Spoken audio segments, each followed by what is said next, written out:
तुम्हें जिन लोगों ने बहुत तड़पाया है और अपयश लगाया है, उन्हीं लोगों के कारण तुमने अपना सबसे प्रिय भोजन त्याग दिया है ना। मुझे पता है, मुझे सब पता है, मैं जान रहा हूँ कि इसी वजह से कि मैं जाऊँ और उन्हें सच का ज्ञात कराऊँ। देखो, मैं जाकर उनके सपने में भी अगर बोल कर आऊँगा ना कि मेरे बच्चे ने नहीं किया है जिस चीज़ का तुम लोग आरोप लगा रहे हो, तो उन्हें लगेगा कि पूरे दिन जो बातें उनके मन में चलती है वही निकल कर आया है। वो मेरे दर्शन को भी दर्शन नहीं समझेंगे। इसलिए अगर तुम ये चाहते हो कि मैं जाकर बोल कर आऊँ, तो ये नहीं हो सकता। तुम्हारे कहने पर मैं चला भी जाऊँ ना तो उन्हें समझ नहीं आएगा।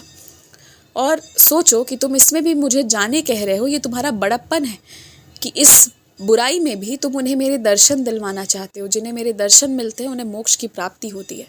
तो मैं बहुत खुश हूँ कि तुम इस बुरे परिस्थिति में भी अच्छा ही सोच रहे हो।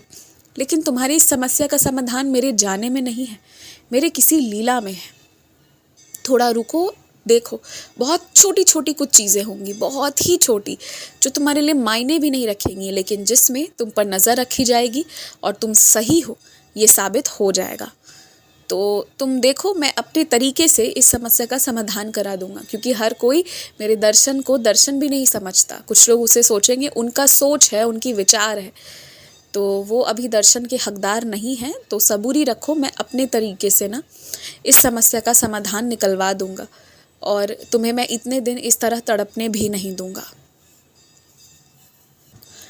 आज से आने वाले 10 दिनों तक, आज से शुरुआत मानते हुए आने वाले 10 दिनों तक तुम अपने मंत्र जाप की संख्या बढ़ा दो।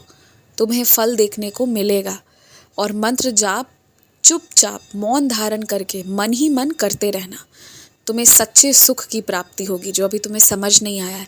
और अभी संख्या बढ़ाकर इसलिए भी करना कि अभी ना तुम्हें कृपा की ज़रूरत है और वो कृपा मिल भी जाएगी। सब कुछ तुम्हारे हित में है, बस थोड़ा सा कर्म करना बाकी है, जो तुम जैसे ही करोगे तुम्हारी मुरादें सारी पूरी हो जाएंगी। तुम्हारा प्रेम महादेव के प्रति अलग है, अलौकिक है, अद्भुत है। तो प्रेमवश तुम उन्हें जो भी चढ़ाओ वो सब स्वीकार है। तुम चाहो तो उन्हें दूध भी अर्पित कर सकते हो, जिस तरह जल अर्पित करते हो वैसे दूध भी अर्पित कर सकते हो। और मैं तो कहूँगा ना कि आने वाले 10 दिनों तक तुम ऐसा करके देखो, तुम्हारे मन को बहुत शांति मिलेगी। और हाँ, आज से 2-3 बातों का ध्यान रखना। आने वाले कुछ दिन ब्रह्मचर्य का पालन करते हुए सुबह जल्दी उठने का प्रयास करना। उठकर ही सबसे पहले अपने मंत्र जाप कर लेना, व्यायाम कर लेना, और ये सब करने के बाद जल्दी अपने दिन की शुरुआत कर देना।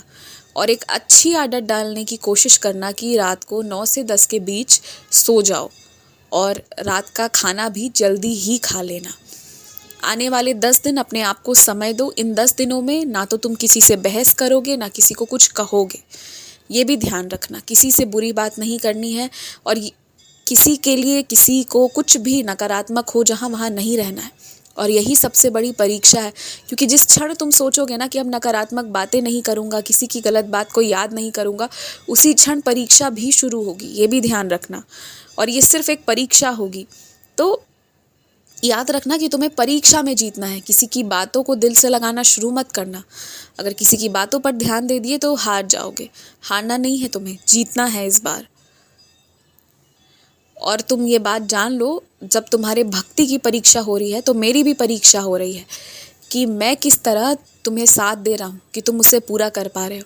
क्योंकि कोई भी संकल्प जो तुम कर रहे हो वो तो तुम कर दे रहे हो संकल्प, लेकिन उसे पूरा करवाना मेरी जिम्मेदारी है और वो सब मेरे ऊपर आश्रित हो जाता है। तुम संकल्प पूरा कर पाओ तो भी मेरी कृपा, और अगर ना कर पाओ ना तो भी वो मेरे ही ऊपर आने वाला है, तुम्हारे ऊपर कुछ नहीं आएगा। इसलिए तुम जो भी कह रहे हो, कर रहे हो ना, सब मेरे ऊपर है, सब कुछ मुझ पर ही होगा अंततः।